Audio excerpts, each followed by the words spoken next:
Bom dia, pessoal, tudo bem?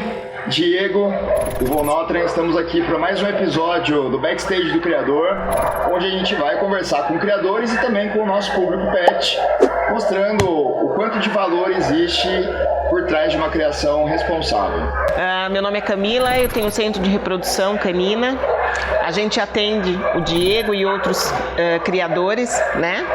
E fazemos toda essa parte, né? Tanto preparação, todo o manejo do canil, a preparação das mamães, né? A escolha das matrizes, a gente auxilia o Diego também. E todo esse percurso até que os bebês cheguem aos seus lares, né? Seus novos lares. E a gente vai mostrar um pouquinho aqui para vocês, um pouco dessa nossa realidade, né? Do por trás das câmeras. Doutora, vamos começar a explicar para o pessoal aqui a diferença de um macho reprodutor para um padreador confirmado, né? Quais são essas características e o que diferencia um animal para ser um reprodutor ou um animal que já é eleito como um padreador, um animal, né?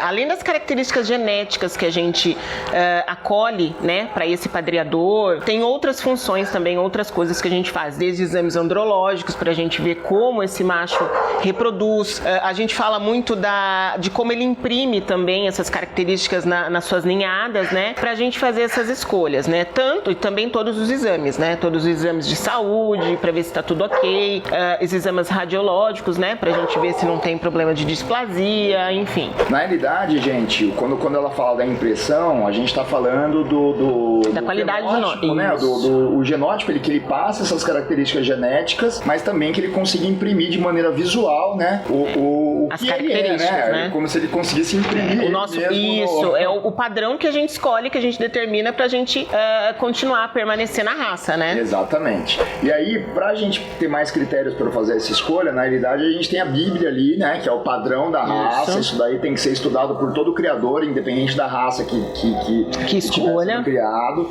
Não são todos, né, que fazem isso. Muitos não seguem, né, os padrões que a gente fala. A criação em si, criar um animal é você escolher a raça e seguir esses padrões, né? Pra gente ter essa permanência, né? Porque senão aí se perde, né, Diego, no meio do caminho, e a gente acaba se deparando aí com não os criadores, né? Daí a gente entra em outro caminho, né? Em outra profissão. Outro business.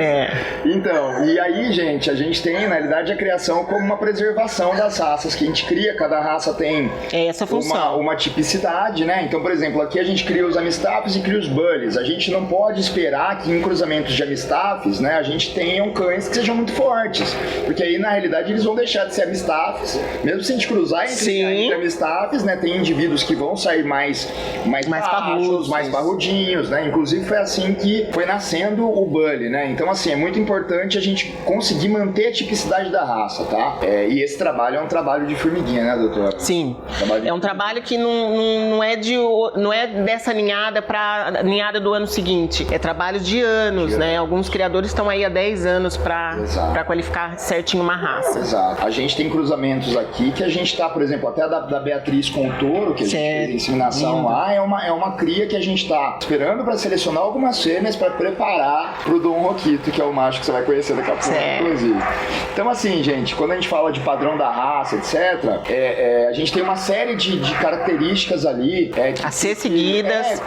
Cara, movimentação, né, doutora? Movimentação, respiração, o ângulo do animal, né? Tudo isso é um conjunto, Exato. Né? A gente fala que é um conjunto da obra que vai dar o bom fruto que a gente espera. Exato. E na realidade, o padrão da raça, na minha concepção, ele existe para trazer saúde para o animal, para gerar o bem-estar do animal também, né? Sim, então... a gente quer animais que tenham uma boa vida, uma longevidade também, né? Exato. Não só padrão, né? Mas é um ser vivo, né? É um animal. Exato. Então a gente tem que seguir essa qualidade também. Exato. Por isso que é importante, né? Por mais que a gente atue hoje de maneira predominante no mercado pet, a gente entrega esses animais para pessoas que são famílias, que não são entusiastas muitas vezes da raça, são pessoas que estão tendo o primeiro contato da raça com a gente, né? Mas é importantíssimo a gente entregar esses exemplares que estão dentro do padrão, porque a família vai ter um animal que dificilmente vai dar algum tipo de problema de uma displasia ou qualquer outro problema que pode ser relacionado por uma genética. De ordem genética. Muito bem selecionada, enfim. E aí, gente, ainda só pra gente fechar essa questão da seleção, né, da matriz do padreador, muitas vezes a gente escolhe um macho, né, ou até mesmo a fêmea, pra gente corrigir as características um do outro, como se eles forem se complementar. E aí, no caso, voltando pro bom padreador é aquele cão que consegue, né, realmente imprimir essas características nas suas... e fazer as corretivas que a gente espera, né? Exato. E, inclusive, até mencionando, né, o touro, quantas inseminações você já fez? Nossa! Né? Ó, o touro em 2019, o Paulo que me corrija, eu acho que foi cerca de 40, se eu não me engano, a gente parou de contar em 42 inseminações. 42 inseminações. Bem exato. De 2018 a 2019. Caramba. E depois, né? Eu acho que a gente já perdeu a conta de quantos filhotes a gente tem nele. Vamos mandar um oi aí pro Paulo, né, meu? Grande amigo, parceiro de criação. Parceiro nosso. Obrigado também, Paulo, por nos apresentar. O famoso Orlandinho. Então, e aí o touro, né? Quanto que esse cão ele foi colocado à prova em relação, né, a diversos tipos de fenótipos de cadela, até que ele fosse reconhecido aqui no Brasil como um bom padreador, né? E o touro, a gente estudou tudo do touro, né? Sim. A gente estudou toda a característica dele genética, toda a parte de movimentação do touro, de respiração, toda a característica dele também pessoal, assim, né? É um cão extremamente dócil, que é o que a gente espera da raça, né? Brinca com criança, ele tá em todos os ambientes, ele fica muito tranquilo, não é um cão agitado, é um cão correto, extremamente correto. E também imprime muito bem as características dele, que a gente gosta muito. A gente eu já vi vários cães dele, já acabei fazendo a parte reprodutiva de várias filhas do touro. E assim, a impressão de tudo que a gente espera tá ali. Sim. Passa 100%, muito volume, passa muito osso, muito né? volume, tudo que a gente gosta, né? Sim. Não é um cão muito baixo, é um cão razoável, respiração boa, movimentação boa, então é tudo que a gente espera tá ali. Só que a gente também fez muito trabalho, eu e o Paulo, nele, né? Além de ser um cão 10, né? A gente tá sempre de olho, fazendo espermogramas, fazendo exames pra ver se tá tudo, mas assim, é um cão que nunca nos deu trabalho. A parte de saúde do touro também é uma parte muito forte. É um touro. Legal. É um touro. Bom, gente, então, ó, a gente nem começou ainda o bate-papo, mas para vocês entenderem como que funciona, né, a seleção de um macho, de uma fêmea, e o porquê, né, que um cão ele é considerado um padreador ou apenas um reprodutor. Não significa que todo padreador, na realidade, ele começa, né, a carreira dele ali como um reprodutor. Sim. E aí depois, né, que foi confirmado, foi comprovado, com ele sendo colocado à prova, colocando com diversos tipos, né, e fenótipos de cadelas, aí a gente passa ter uma noção, né? E aí é aquela coisa, que nem a doutora falou, é um trabalho de anos, né? Pô, pra você atestar que o cachorro é um bom padreador, é um animal, um American Bully, doutora, quanto tempo demora geralmente pra ele atingir a maturidade dele, pra ele ser considerado um cão adulto, que já terminou de desenvolver? O desenvolvimento deles, a gente sempre prioriza 1 ano, 5 anos, 7 meses pro desenvolvimento. Mesmo assim, a gente não tem o desenvolvimento muscular e ósseo ainda 100% completo. A gente espera mais ou menos uns 2 anos. Mas os exames, todo esse trabalho, a gente começa a partir dos 11 meses. Legal. A gente já começa a trabalhar. Legal. O touro hoje, falando do touro hoje, a gente já tem sêmen do touro congelado, a gente já guardou a genética do touro. Então, esse trabalho também a gente gosta muito de fazer, principalmente nos cães mais jovens, né? Não, isso é espetacular. Porque isso a gente tem que... O que é bom a gente tem que guardar. Sim. E deve ter muita gente, né? Acho que a grande maioria das pessoas não sabe, né, que existe essa possibilidade. Sim, né? Muitas pessoas procuram a gente quando os cães já estão muito velhos, 7 anos, 8 anos, então a gente não vai ter a qualidade que a gente espera na coleta e na conservação desse sêmen, como se fosse um cão de 3 anos, né, 4 anos. Então a gente sempre está instruindo também os proprietários, né, dos canis a estar selecionando esses cães e já guardando essa genética, a gente fazendo esse trabalho e já guardando essa genética. Legal. Aproveitando o gancho da doutora aqui sobre a questão do congelamento de esperma, explica um pouquinho pra gente como que funciona esse processo, qual é a quantia, né, que precisa ser coletado e guardado, e quantas vezes, né, um criador ele pode esperar que aquilo lá possa ser descongelado, congelado? Isso a gente fala muito, Diego, que é muito da avaliação de cada cão, isso é muito particular.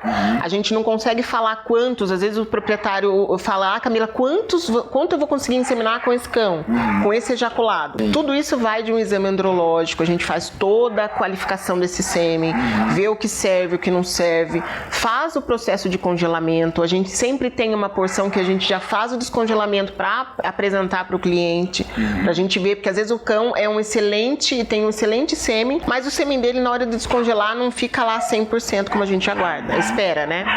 Então tudo isso é avaliado. A partir dessa avaliação a gente faz o congelamento, faz todo o processo de congelamento que dura aí um dia pra gente fazer. Hidrogênio? Nitrogênio, né? Tá? Tudo isso é feito e armazenado em um banco de sêmen. Hoje a gente tem no centro de reprodução um banco de sêmen que eu fui presenteada o ano passado com ele, da doutora Maria Logioso. Que legal. E que foi minha professora e que eu tenho minha amiga hoje, minha sócia em congelamento. A gente tem um banco de sêmen e esse sêmen, a partir do momento que a gente tem um cuidado com ele e tem todos os abastecimentos mensais que a gente faz, ele dura, Diego. Eu falo, seu filho vai usar. Então, a partir do momento que bem conservado, você não tem prazo para utilizar aquilo. Tá? Você pode querer utilizar aquele sêmen há dali 10 anos. Tem sêmen de Bernese, tem vários sêmens de vários criadores lá na clínica com a gente. E essa utilização a gente não tem prazo para isso. Legal.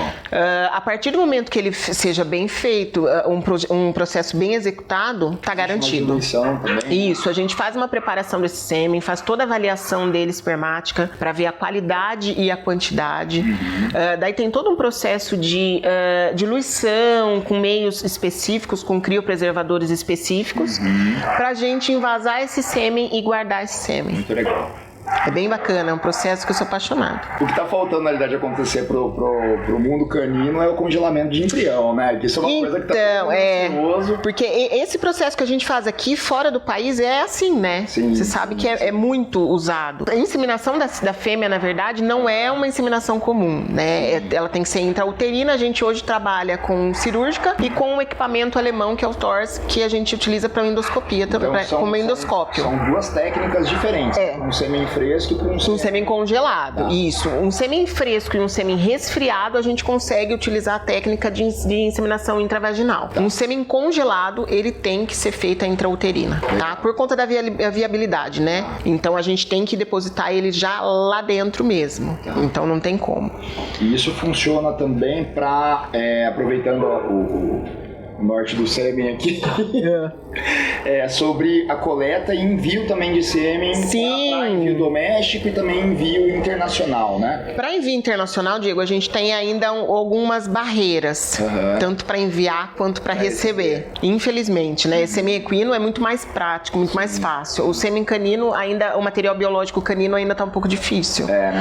Mas a gente tem ainda uns meios que a gente consegue. O mais fácil, na realidade, pro brasileiro que quer pegar uma cobertura de fora, ainda é levar a cadela. Sim, levar a cadela e fazer. É isso que eu indico, trazer de volta. O resfriado a gente consegue mandar para o Brasil todo, né?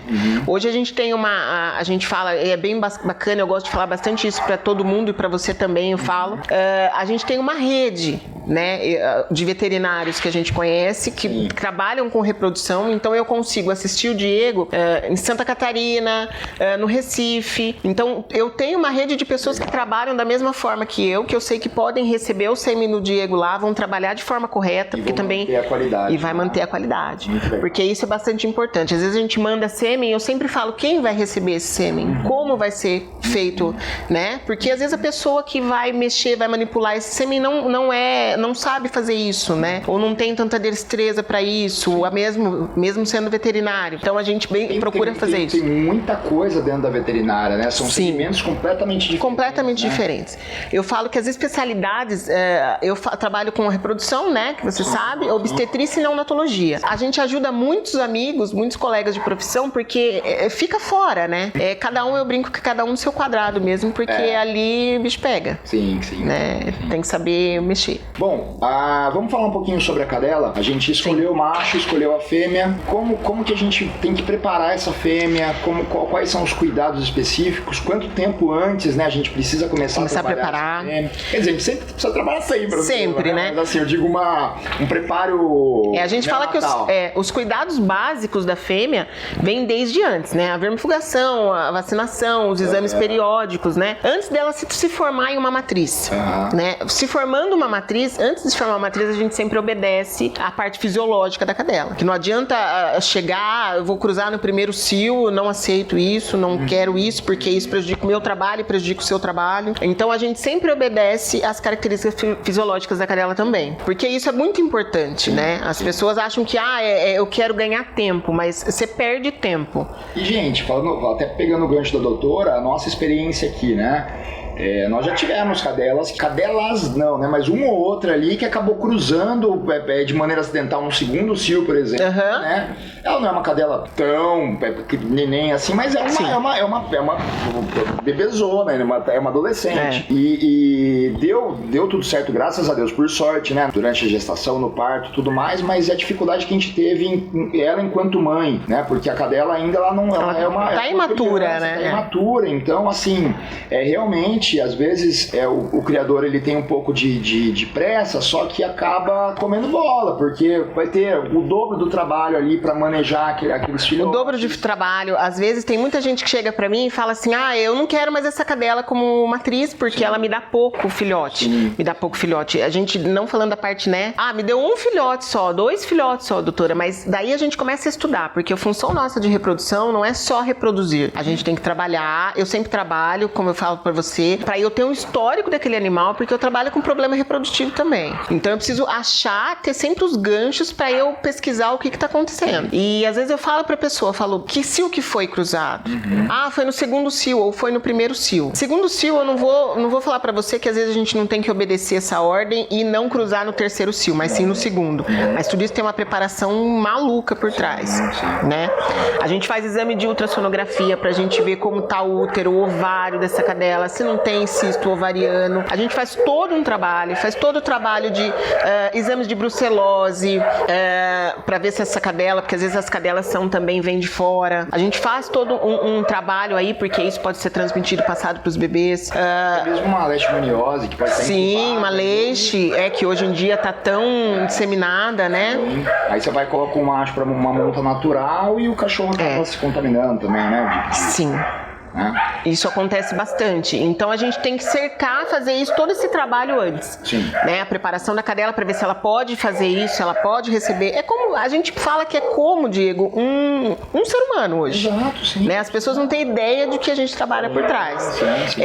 Toda a preparação que a gente tem na mulher, a gente tem na cadela também. Sim. Toda a parte de suplementação, para ela ter uma boa lactação, para ela não se desgastar tanto pós-parto. A partir daí, a gente vê se essa cadela está preparada para reprodução ou não. Daí a gente começa o trabalho de inseminação. Então, na realidade, é um trabalho em parceria com o criador, né? O criador precisa também fazer a parte dele. Precisa fazer a parte dele, ser sincero com a gente, obedecer tudo que a gente fala. Ao mesmo tempo, a gente ouve muito, eu ouço muito vocês, porque eu falo que a prática é muito diferente, né, da parte técnica.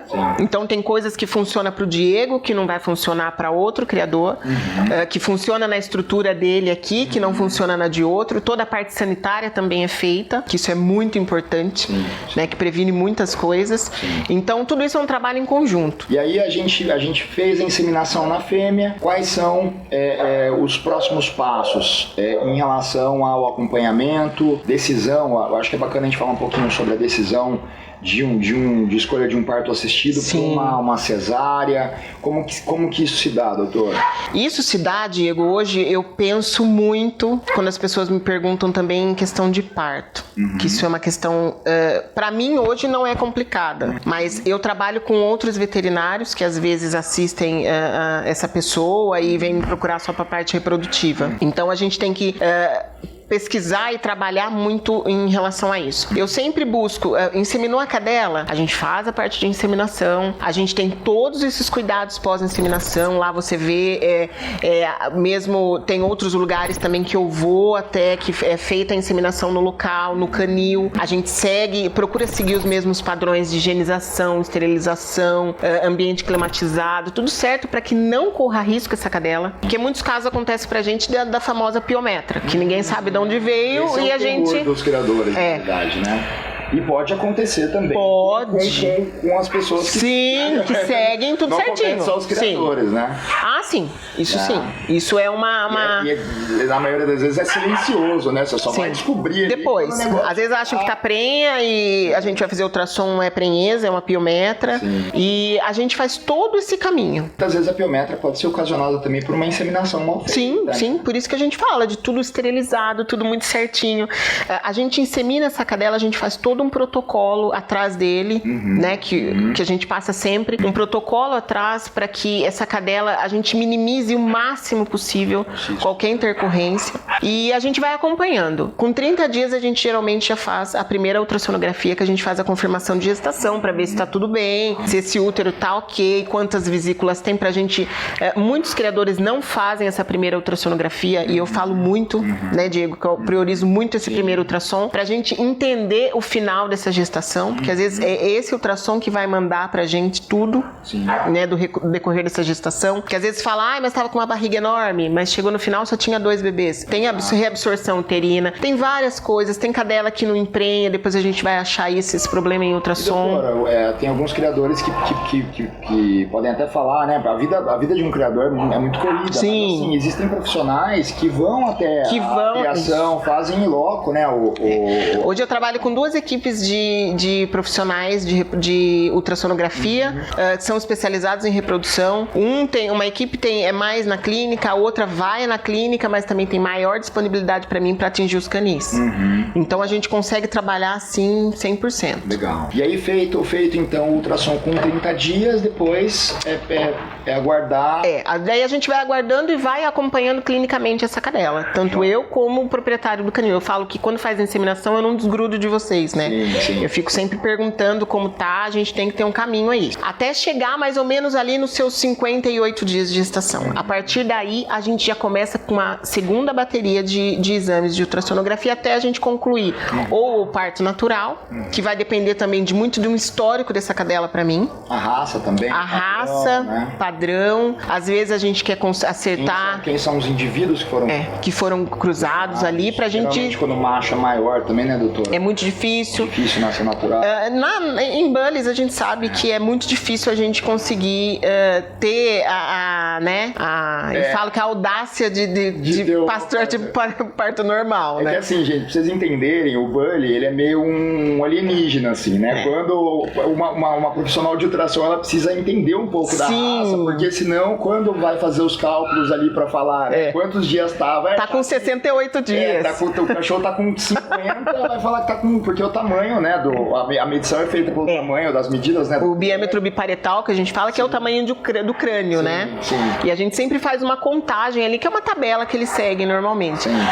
Pra você ter noção, a gente chegou a fazer em 4 anos, que é essa equipe que eu trabalho, e a gente avalia bully, que a gente já quebrou muito a cabeça. Sim. Não vou falar que não, porque a gente quebra muito a cabeça. São casos, eu falo que nunca é um caso igual ao outro. O do touro e do Dutch, então, por exemplo, acabou, né? Não, até a gente chegar a fazer um ajuste de tabela pra gente conseguir compreender. É claro que a gente faz também, nesse ajuste de tabela, a gente não segue somente o ultrassom, que ele tem um erro aí, uma variância de 2 a 3 dias. Pra mais ou pra menos. Pra mais ou pra menos. Então a gente sempre segue os períodos de inseminação, os períodos de ovulação. Hoje a gente trabalha com progesterona, que isso é muito importante falar.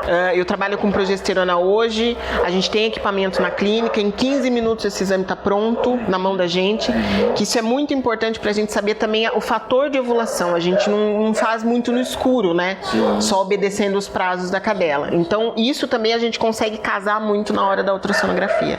E nesse final de ultrassom que você veio me falar sobre parto normal ou cesárea, aí a gente vai ver o tamanho desses crânios, o tamanho de dilatação que essa cadela já tem. Histórico da cadela também. Histórico da cadela, não só dela, como foi o parto dela. E também, até, muitas vezes, até o histórico da mãe. Sim, não, da mãe da cadela. Isso. Que a gente eu sempre falo nas escolhas das matrizes que a gente acabou passando, eu sempre peço pro proprietário dar uma olhada. Quantos bebês vieram, como foi esse parto dessa mãe. Se foi uma boa mãe. Se foi uma boa mãe, que as características genéticas passam olha muito. Fantástico, gente. Isso acontece mesmo. Sim. Geralmente, boas mães vão ter filhas que são boas mães e mães ruins vão ter filhos que são mães ruins. Não é uma regra, mas a gente obedece muito isso. Mas assim, eu acho que tem mais probabilidade de acontecer do que de não acontecer essa regra, né? E daí a gente chega nesse período, né? Nesse período que eu sempre peço para o pessoal começar a avaliar lá junto comigo. Muitos sabem, o Diego deixa as cadelas comigo. As cadelas gestantes ficam, tanto para reprodução como gestantes, ficam dentro da minha casa comigo, acompanhando 24 horas, pra gente ter todo esse caminho e não errar, né? A gente fala que um dia a mais e um dia a menos é muito prejudicial para eles. E a parte emocional da cadela também. Sim, conta muito. Ela não pode passar por isso. É que nem uma mãe. É uma princesa. É uma mãe. Não pode passar estresse, não pode nem pensar em querer brigar com outro cachorro. Senão né? É vida de princesa, assistindo televisão e com muito carinho, é isso aí. E daí a gente vai decidir, Diego, a partir do momento desses parâmetros de ultrassom, o histórico dessa cadela, a gente faz uma junção para saber se existe a possibilidade de um parto normal. Alguns clientes que optam, que às vezes falam para mim, doutora, mas não, eu não quero cesárea, porque assim, hoje em dia a cesárea é muito mistificada também. Fácil parto é uma coisa assim muito rápida. As cadelas saem andando, é tudo muito tranquilo, né? Antigamente falavam-se de cesárea, falava, nossa, a cachorra vai ficar destruída. Não. Muito pelo contrário, às vezes. Mas, doutora, isso ressaltando, até por experiências próprias nossas, né? Fazendo uma cesárea com um bom profissional. Sim. Um veterinário, muitas vezes, que faz milhares de castrações, não necessariamente vai trabalha com reprodução. Um obstetra, um bom obstetra. Cesárea, são paradas completamente diferentes. São coisas distintas. Então, pessoal, falando sobre custos, falando sobre bons profissionais e profissionais medianos, profissionais ruins, né? Isso a gente tem em todas as profissões, todas as áreas. Todos os lugares. Todos os lugares. Não economize no profissional que você vai eleger para fazer a cesárea, o parto da sua fêmea. Não economize, porque na maioria das vezes, né? Às vezes você pode acabar dando sorte. Mas na maioria das vezes o barato acaba saindo caro, tá? Então porque tem todo um ponto aí, né, Diego? Sim. Não é só o procedimento, é o cuidado com o bebê nessa cesárea, é o cuidado com a mãe, né? Exatamente. Que não adianta você... Não é só fazer, né? Não é só fazer. Tem um acompanhamento depois, né? Por trás da... E no momento da cesariana também, o profissional tem que saber como funciona um parto, saber como funciona uma anestesia para filhotes, que tudo isso passa para os bebês, né? Como funciona a anestesia para determinadas raças. Eu acabei fazendo um curso de anestesia para isso, né? Porque para mim era um pouco difícil profissionais de anestesia onde eu tô. E eu acabei fazendo um curso de anestesia para eu conseguir me direcionar para determinadas raças, como os bullies, por exemplo. Os bracocefálicos têm uma característica diferente na hora da obstetrícia. Então eu acabei me especializando nessa parte para eu conseguir atender melhor meu cliente também. Até falando sobre a anestesia ela tem anestesia inalatória e tem anestesia... A gente fala isso, que a gente fala da dissociativa, né? A gente hoje tem a dissociativa, tem inalatória, que a gente usa o Propofol. Hoje eu muito pouco uso ela. Hoje eu uso muito ativa, que é uma outra característica de anestesia que eu acho que comporta os bracos muito bem, leva os bebês muito melhor. Isso também acaba entrando na composição do custo, né? Sim. Hoje a gente usa ventilação e ativa, né? Mas tem várias coisas que a gente usa. Às vezes o cara ele vai no mais barato, aí vai usar a anestesia a mais barata, básica, e aí o cachorro vai nascer ali. Às vezes a gente escuta de minha cadela demorou busco amanhã, doutora, porque a minha outra cadela, quando fez, voltou da anestesia no outro dia. Nossa. Não, sai daqui andando. Sai daqui 2 horas depois do parto, você tá dando tchau pra mim e tá indo embora. Eles também não demoram pra chorar. Não demoram pra... Eu falo que hoje eu não consigo tirar foto, que o pessoal tira foto bonitinha, todo mundo... Sim. Então, assim, a característica da anestesia manda muito. Sim. Né? Porque tá todo mundo já nasce chorando, já nasce como se estivesse em parto normal mesmo. Bonito é a zona mesmo. É a bagunça. A gente quer ver nego chorando. Eu sempre brinco com a Laís, às vezes a gente vê umas fotos assim, um monte de... Enfileirado indo dar pânico. Meu, parece que tá todo mundo, cara, pelo amor de Deus, não tirem essas fotos. Eu não consigo, graças a Deus, tirar. Espero que você nunca consiga. São essas características que envolvem, né, Sim, Diego? E muitas mães que... a gente escuta muito de mães que morrem no parto, né? E isso é muito triste, porque a gente associa, né? A gente quer um parto, quer os bebês pra agregar, né? Não pra perder ninguém. E, gente, vocês pensam, né? Às vezes, pelo volume de cães que um criador tem e tudo mais, que a gente não se apega aos bichos, cara. Nossa. A gente se apega demais. Eu penso em devolver cada uma que fica em casa. Demais, exato, porque assim, ela fica 1 semana, 10 dias com uma fêmea, já apega. Imagina a gente que fica ali, a gente convive já com os nossos animais dia a dia, mas assim, quando a fêmea ela vai parir, quando nos dias, né, antes que a gente já tem que estar monitorando e tudo mais, é um animal que fica 3 meses aqui com a gente, praticamente, a gente fica em cima dele todo dia, acompanhando, sofrendo junto, dando risada junto. Então, assim, não pense, né, que a criação é algo impessoal. A criação feita da maneira errada é impessoal, com certeza. E o nego não tá nem aí pra bosta. Mas a criação, né? Isso é muito importante. É a questão do valor, né, do preço do valor. Quando eu entrego uma ninhada, a gente fica acompanhando. Eu não dou tchau pro cliente e não ganho nada por isso também, né? Eu ganho, sim, eu ganho a amizade, eu ganho o cuidado e eu ganho a complementação do meu trabalho, que é ficar acompanhando vocês. Eu sei que vocês acordam a cada 2 horas, eu não deixo o bebê ficar junto com a mãe por um tempinho, até ela poder se familiarizar, cuidar direitinho. Então é um trabalho intenso. Você entrega valor, né? Sim. Gente, ó, aproveitando o gancho aqui da doutora Camila, isso acho que é muito importante, né? E eu acho que, doutora, a gente falando sobre isso, a gente não tá falando sobre a criação, a gente não tá falando sobre só a veterinária, a gente tá falando sobre tudo que você faz hoje com entrega de serviço. Então, assim, nós que somos prestadores de serviço, eu acho que a criação aqui, por mais que a gente venda filhotes, eu não vejo o Von Notrand como um comércio de um varejista. Enfim, eu vejo a gente como prestadores de serviço, porque o nosso trabalho, né, não é só a gente criar os cães, selecionar, fazer tudo aquilo lá que eu falei pra você. E entregar. Que é o que um bom criador tem que fazer como obrigação, né, e entregar. A gente faz uma venda consultiva, depois a gente faz exatamente isso que você falou que faz, a gente acompanha os nossos clientes, pessoal que é nossos clientes aqui que estão assistindo, né, vocês sabem o jeito que a gente trabalha, pode ser daqui 1 ano, 2, 3 anos, eles mandam mensagem pra gente para o que a gente tá fazendo pra ajudar,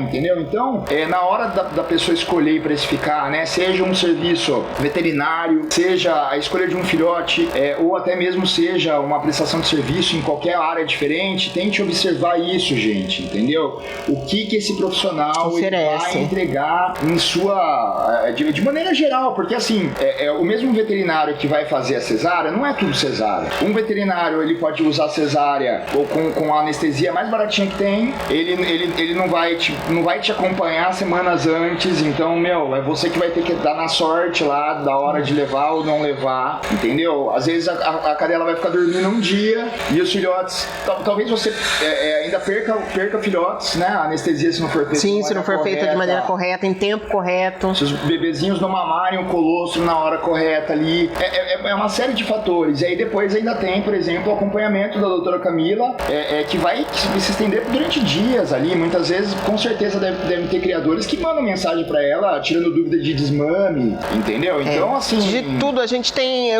Eu falo que a gente estabelece uma relação, né, Diego? Sim. Estabelece uma amizade, uma relação, porque a gente não consegue desprender daquilo. Exato. Né? Eu não consigo fazer uma entrega de uma mãe e não saber... Às vezes são de outra cidade, não saber se chegaram. Eu sempre falo, na hora que chegar, me avisa, você chegou, né? E eu vou acompanhando. A minha família sabe, muitas vezes vezes eu tô com... Meu marido chega de final de semana, ele fala, de quem é esse agora? Sempre tem cachorro em casa. Sim. E a gente sempre, às vezes, não consegue cuidar, traz aqui que eu cuido, traz aqui que a gente resolve. Resolvo de longe, tem clientes meus que estão muito longe. Isso daí é fazer algo com amor, né? Sempre fazer o que gosta, né, Diego? Isso faz parte que daí a gente não né? Quando a gente, eu acho que deve ter vários amigos e pessoas que são não só profissionais da área da saúde veterinária, mas assim, quando a gente percebe que uma pessoa faz aquilo lá porque gosta, com amor, com tesão, é diferente. Ela vai ser um bom profissional, vai ser um profissional foda, que vai entregar mais do que ele precisa, né? Sim. Então, assim, na hora de vocês decidirem por uma prestação de serviço, independente do que for, gente, tenta pesar isso, entendeu? Não existe mágica, né, doutora? Não existe milagre. Procurem, eu sempre falo pro pessoal, eu tenho várias pessoas, pergunta pra fulano, pergunta pra ciclano, né? Eu não forço nada com ninguém, mas busque informações, porque sempre vão falar de bons profissionais, sempre vão falar de profissionais que não foram tão bons assim. Exato. E isso vai agregar muito. Exatamente. E dificilmente você vai encontrar qualidade em alguma coisa, muita qualidade extrema em alguma coisa, e isso vai custar baratinho, entendeu? Sim. A conta não fecha. Entendeu? Porque a gente se dedica. Exatamente.